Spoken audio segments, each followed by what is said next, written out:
Bonjour à toutes et à tous. Et effectivement, c'est bien l'enjeu des recherches qu'on peut mener, en tout cas dans l'unité technologie système d'information pour les agrosystèmes à INRAE. Parce qu'aujourd'hui, notre agriculture est confrontée à un certain nombre de difficultés, de contraintes et de paradoxes, des injonctions qui peuvent être contradictoires, puisqu'elle doit réduire l'impact sur l'environnement. Elle doit garantir des niveaux de production pour une population mondiale croissante et elle doit être capable d'être attractive, c'est-à-dire de trouver des personnes pour pouvoir travailler dedans, tout en réduisant de l'utilisation de produits phytosanitaires de synthèse.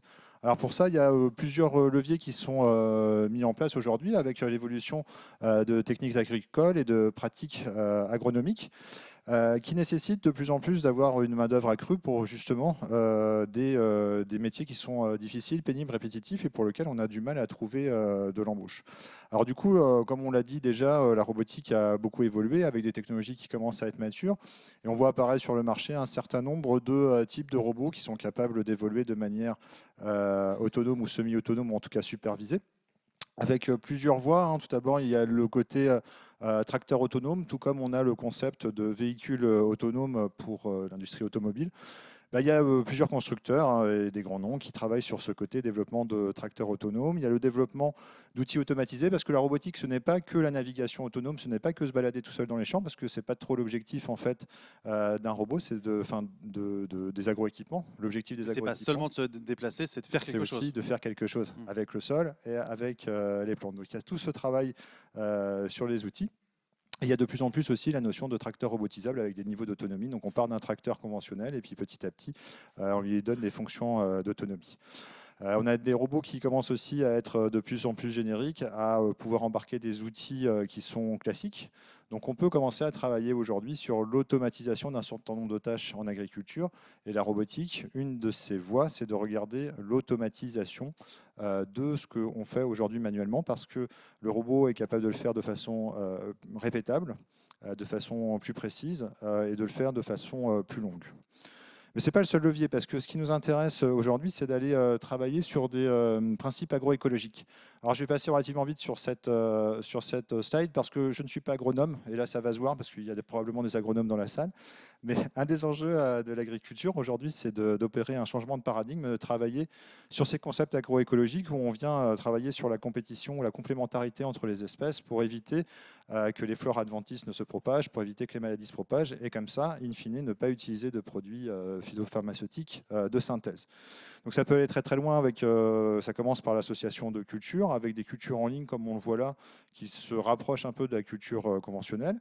On peut aller un peu plus loin en travaillant vraiment sur du pixel farming, où on vient travailler sur chaque plante est différente. Et donc là, ça commence à poser des questions par rapport à la détection des espèces, par rapport à la capacité d'intervenir directement de façon très très précise sur des plantes directement. Et puis adapter à chacune des plantes, parce que ce ne sera pas Exactement, probablement la même chose. voilà.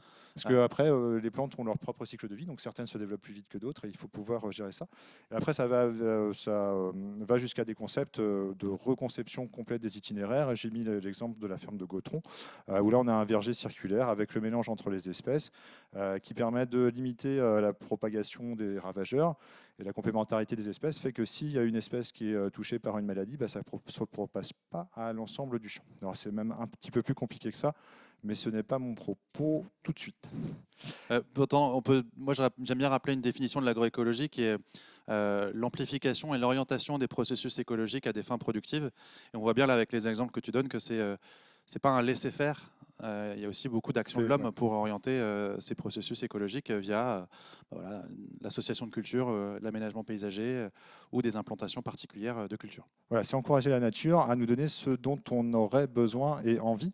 Mais ça ne se fait pas tout seul, effectivement, et c'est pas juste laisser faire la nature, ça demande beaucoup d'entretien. Et la question, est-ce que les robots sont capables de faire ça à notre place? Parce que sinon, ça demanderait une main-d'œuvre qui est très très conséquente et qui n'est pas compatible avec la première contrainte qui était la pénibilité du travail. Alors, on voit apparaître à rebours de ce qui se fait aujourd'hui sur les agroéquipements, des robots qui sont de plus en plus petits et légers pour limiter le tassement des sols, pour limiter la dégradation des parcelles et qui sont capables d'intervenir de façon beaucoup plus précise à l'échelle de la plante. Et donc, ils sont souvent dédiés à des tâches assez particulières, notamment le désherbage, hein, qui est une priorité pour la robotique en agriculture biologique et en agroécologie, puisqu'on va travailler sur l'interdiction des produits phytopharmaceutiques. Donc là, on commence à voir apparaître un certain nombre de machines qu'on peut laisser plus ou moins toutes seules dans les champs, et qui, même si elles n'ont pas un débit énorme, ce n'est pas forcément très grave, parce qu'elles peuvent être plusieurs et elles peuvent travailler beaucoup plus longtemps que la main humaine. Pour autant, il y a quand même un certain nombre de difficultés par rapport à la robotique pour évoluer en milieu naturel, parce que ça veut dire qu'il faut qu'on invente à la fois des robots qui sont capables de faire des itinéraires agroécologiques, mais il faut aussi qu'on tienne compte de l'avancée technologique de ces robots-là et adapter des itinéraires qui soient à la fois agroécologiques et adaptés aux capacités des robots. Et tout ça dans un processus évolutif en tenant compte des avancées dans les deux disciplines. Oui, c'est de la coévolution, à la fois l'évolution technologique et l'évolution agronomique qu'il faut arriver à combiner par la robotique. Et c'est pas C'est facile. l'ambition. Et c'est pas facile parce que c'est deux communautés, agronomes d'un côté, écologues et roboticiens. On pourrait peut-être parler de grands défis, finalement. C'est un de ces enjeux, justement. Mais là, je laisserai Cédric aller un petit peu plus loin. Un autre problème par rapport à ça, j'ai commencé à en parler, c'est comment on fait pour que les robots s'adaptent à ces diversités de cultures et aussi ces diversités d'espèces. Comment on fait pour détecter, reconnaître et agir de façon différenciée sur les espèces. À cela s'ajoute le fait que si on veut que les robots soient autonomes, ça veut dire qu'ils doivent être capables d'aller de façon autonome, qu'ils doivent évoluer dans la ferme, aller jusqu'à la parcelle, travailler, changer d'outils. Ça pose un problème sur l'interprétation du monde et comment on fait pour que les robots s'adaptent par rapport à ça. Il y a un travail aussi énorme qui est attendu sur la sécurité et sur la capacité d'évaluer les performances. Parce que ce n'est pas le tout de développer des robots, mais si les nouvelles technologies font qu'on dépense plus d'énergie que ce qu'on faisait avant, alors ce n'est pas forcément rentable. Donc se pose la question dès la phase de conception du bilan carbone, par exemple, ou du bilan global sur l'impact environnemental. C'est d'autant plus compliqué qu'on n'a pas forcément les métriques pour le faire à l'heure actuelle. Et enfin, un dernier enjeu, c'est comment on fait pour que les agriculteurs s'approprient ces nouvelles technologies et sa culture finalement à de nouvelles technologies. Alors on n'est pas forcément si inquiet que ça parce que des révolutions industrielles, l'homme en a connu pas mal et l'agriculture en particulier. Mais il faut pouvoir doter les personnes de capacités de compréhension de ce que fait le robot. Et à l'inverse, il faut aussi que les robots aient des médiums de communication qui soient interprétables de façon naturelle par les êtres humains. Et ça, c'est un véritable enjeu. Alors, il y en a certains qui brisent cette complexité en structurant l'environnement. Plutôt que ce soit le robot qui s'adapte à l'environnement, il y a quelques exemples de robotique en agriculture où c'est l'environnement qui s'adapte au robot. Et là, on voit l'exemple d'Aeronox, où on a une ferme verticale, où chaque plante est dans un petit pot. Donc, on est vraiment sur du pixel farming, comme je le montrais tout à l'heure, mais cette fois-ci à l'intérieur. Et chaque plante est traitée de façon individualisée, reçoit la bonne quantité d'eau, la bonne quantité de lumière, notamment avec de la lumière artificielle. Mais Google nous rassure en nous disant que l'électricité qui est produite pour produire cette lumière vient de panneaux solaires. Ça, c'est un deuxième exemple de structuration, cette fois-ci plus partielle, de l'environnement avec la société Neurofarm et des serres automatisées. J'ai essayé de couper le blabla sur la vidéo. Voilà, on voit en fait une serre avec un grand bras et qui vient directement travailler sur le sol. Et ça présente un grand avantage, c'est qu'il n'y a pas de contact d'une machine lourde sur le sol, donc il n'y a pas de compaction des sols. On est par contre dans un milieu qui est très protégé et qui demande un certain nombre d'infrastructures. On a également quelques projets qui travaillent sur la possibilité de mettre en place des robots parallèles au-dessus des parcelles, donc en mettant des poteaux aux quatre coins du champ pour pouvoir réaliser ces opérations-là. Et le dernier point, c'est forcément des robots qui sont capables d'aller et de s'adapter à l'environnement cette fois-ci, donc à rebours un peu des exemples précédents, où là c'est vraiment le robot qui doit venir s'adapter. Alors il y a quand même une structuration parce que vous allez voir que sur cette vision du pixel cropping qui est proposée par la société Pixel Farming issue de l'université de Wageningen, il y a un certain nombre de structurations puisque les carrés suivent l'évolution du robot et tout est fait pour que la détection se passe au mieux. Et l'idée là, c'est que vraiment le robot soit capable de traiter de façon différenciée chacune de ces petites plantes dans un ensemble de carrés. Alors c'est difficile aujourd'hui d'arriver à des résultats vraiment différenciés sur les principes agroécologiques. Parce qu'il y a un certain nombre de verrous encore à lever, notamment sur l'adaptation et la perception. Comment je fais pour utiliser le comportement d'un robot quand je suis dans le champ? À quel moment je détecte la fin du champ? Est-ce que j'ai droit à certains capteurs? Tous les capteurs ne vont pas être utilisés tout le temps. Donc comment on fait pour sélectionner le bon comportement au bon moment, trouver le contexte et discriminer l'environnement, et notamment les plantes adventices des plantes d'intérêt? Comment on fait pour maintenir la sécurité, l'intégrité et la sécurité? Donc il y a deux volets à cette notion-là. Il y a déjà le volet recherche pour que le robot soit capable de comprendre l'environnement et d'évaluer la traversabilité. Donc j'ai une marche devant moi. Est-ce que cette marche, c'est d'un point de vue géométrique, c'est quelque chose qui est indéformable, ou est-ce que cette marche, d'un point de vue géométrique, c'est que je rentre dans le champ et que du coup, il faut absolument que j'y aille? Et c'est des choses qui sont très contradictoires, donc difficiles à prendre en compte pour un robot. Et le deuxième point, c'est comment on fait pour apporter des standards sur la sécurité et fournir aux législateurs et aux agriculteurs la garantie que le robot ne sera sûr pour eux. Donc il y a tout un travail, mais probablement que d'autres gens en parleront et développeront par la suite. Et il y a surtout, à mon sens, un verrou qui n'est pas encore levé, sur lequel on travaille encore trop peu, c'est l'interaction entre les outils et la végétation et le sol et l'environnement. À partir du moment où on a des robots, ça veut dire qu'il faut repenser aussi tout le système de travail par rapport aux végétaux. Et c'est complètement différent que de dire, là, aujourd'hui, j'ai plutôt vu les choses comme un tracteur qui avance et qui fait toujours le même travail en ligne, et ça a simplifié les choses et ça va beaucoup plus vite. Là, avec les robots, on a la capacité à venir vraiment interagir au niveau de chacune des plantes, et ça veut dire qu'il faut redévelopper tous les outils qui vont avec, c'est-à-dire le semis, le désherbage, l'entretien, la récolte, et il faut revoir l'ensemble des outils disponibles à l'aune de la robotique et des différentes actions agronomiques qui sont associées à l'agriculture. Et ensuite, il faut enfin être capable de pouvoir superviser ces robots à distance, parce que aussi intelligents que soient les robots, même si c'est artificiel, il y aura toujours des moments où ils ne feront pas ce qu'il faut faire. Et c'est très important parce qu'il faut d'une part qu'ils s'en rendent compte. Il ne faut pas que, comme un véhicule autonome rentre dans un bus et il n'y a pas de bumper, donc le véhicule autonome ne sait pas qu'il rentre dans le bus, donc il continue d'entrer dedans. Il faut au contraire que les robots soient capables de comprendre qu'ils sont en train de faire quelque chose qui n'est pas bien. Je ne sais pas le dire autrement. Et ça veut dire qu'il faut qu'ils aient ce diagnostic, qu'ils soient capables de le dire à un opérateur humain potentiellement distant, parce que l'enjeu, c'est quand même qu'il y a un certain niveau d'autonomie, et qu'à distance, l'humain ait toutes les informations qui lui permettent de prendre la décision. Et donc ça pose plein de problèmes en termes de sécurité, de transfert des données, de bande passante. Tout ça, ça se fait nécessairement dans un cadre collectif. Donc, je vais citer juste quelques exemples. Nous, on travaille notamment sur un robotherium. Donc, c'est un vivarium de robots qui présente, il y a une dizaine de robots aujourd'hui qui sont disponibles et qui présentent toutes les caractéristiques qu'on peut rencontrer. Donc, des robots à roues, à chenilles, à pattes, des robots qui font 15 kg, des robots qui font 2 tonnes, dans l'idée de pouvoir mettre ça à disposition de la communauté pour tester dans différents cadres.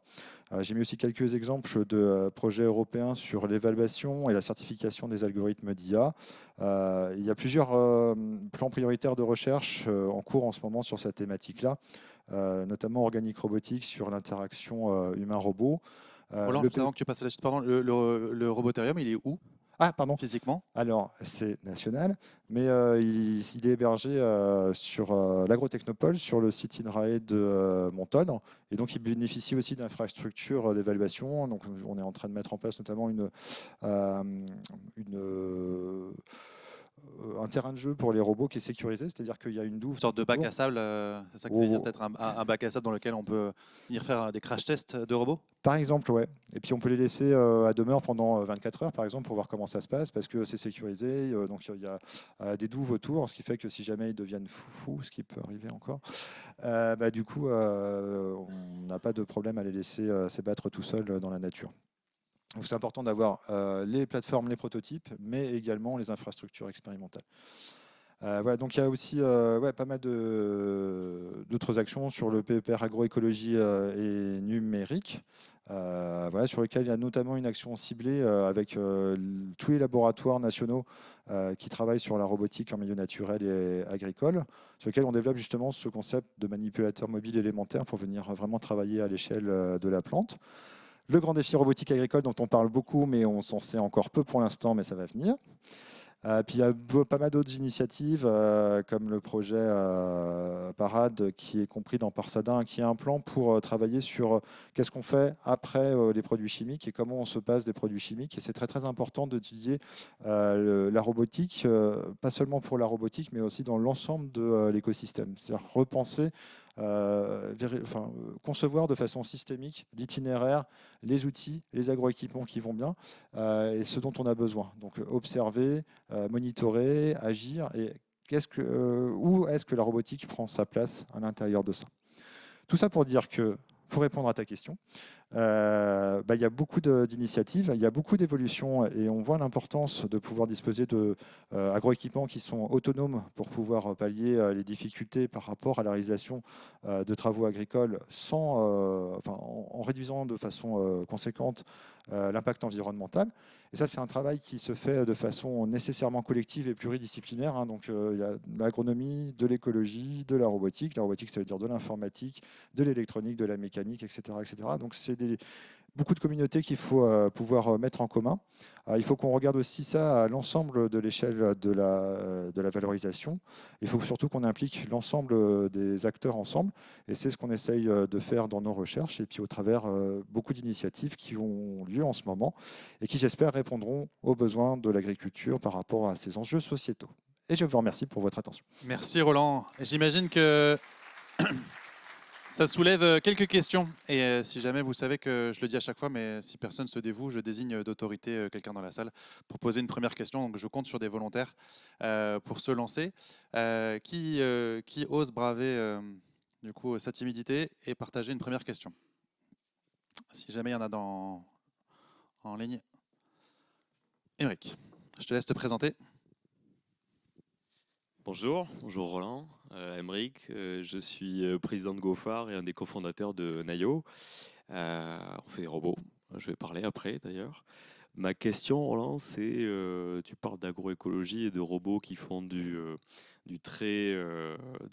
plot seeding, du plot planting, qui vont vraiment aller plan par plan faire leur travail. Aujourd'hui, ce qu'on voit de commercialiser, c'est plutôt des robots qui fonctionnent comme des tracteurs, c'est-à-dire qui courent en ligne et qui désherbent, qui sèment pour la plupart. C'est quoi le défi majeur ou le frein majeur justement à l'arrivée de robots qui vont être très très technologiques pour pouvoir faire justement de l'agroécologie comme ça, où on va mixer plusieurs cultures dans un champ à grande échelle, etc., etc., quoi. Les freins, vraiment, c'est un changement de paradigme. Donc, il ne faut plus concevoir les outils comme étant entraînés et travaillant en ligne. Ça veut dire que potentiellement, on n'est pas forcément bien rangé. Là, pour les besoins de la cause, le pixel farming qu'on voit, il fait encore des choses de façon très, très pardon, c'est juste avant, de façon très très localisée, bien en ligne, parce que ça facilite ces tâches de détection. L'enjeu, c'est vraiment de pouvoir percevoir chaque plante de façon différente, les différencier et agir de façon différenciée sur chacune d'entre elles. Pouvoir évoluer dans des parcelles comme en permaculture, où là, il n'y a plus du tout de notion de structuration de la culture, c'est-à-dire que chaque plante les plantes poussent un petit peu comme elle veut. L'idée, pour pouvoir accompagner la nature sans trop la contraindre, c'est aussi de laisser faire un certain nombre de choses. Et ça veut dire que les robots devront à un moment donné être agnostiques de la position de la culture, ou des espèces par rapport à une localisation géographique. Donc ça veut dire pouvoir évoluer entre les plantes sans les toucher. Donc ça veut probablement dire aussi d'autres architectures. Donc pourquoi pas des robots à pattes, c'est pour ça qu'on regarde ça. Pourquoi pas justement le travail aussi avec des drones, mais pour l'instant ils ont encore suffisamment peu d'autonomie. Pourquoi pas aussi structurer un minimum pour pouvoir laisser faire la nature ailleurs, c'est-à-dire mettre des poteaux et travailler sur des structures parallèles. Donc il y a toutes ces questions-là qui se posent. Comment on détecte et comment on agit vraiment à l'échelle de la plante. C'est pour ça que je dis qu'il y a tout un tas de nouveaux outils qui doivent être développés à l'aune de la robotique pour l'agroécologie. En fait, l'idée, c'est pas tant, tu réponds pas tant à la question comment faire passer la robotique à grande échelle, mais comment la robotique pourrait aider l'agroécologie à, elle, passer à grande échelle. Les deux se nourrissent en fait. Et c'est parce que les robots pourront passer à grande échelle qu'ils auront fait leurs preuves, que ça permettra d'envisager d'autres itinéraires et de faire passer aussi l'agroécologie à grande échelle. Et ça se nourrit dans l'autre sens. Quels sont les besoins aujourd'hui de l'agriculture? C'est de passer à l'agroécologie. Et donc pour pouvoir passer à grande échelle, qu'est-ce qui est nécessaire pour que les robots soient capables de répondre à cet enjeu? Une autre réaction, commentaire à cela, juste derrière vous, pour le micro. Je vous laisse vous présenter, monsieur. Oui, Alain Chef, conseiller en stratégie et traitement de data.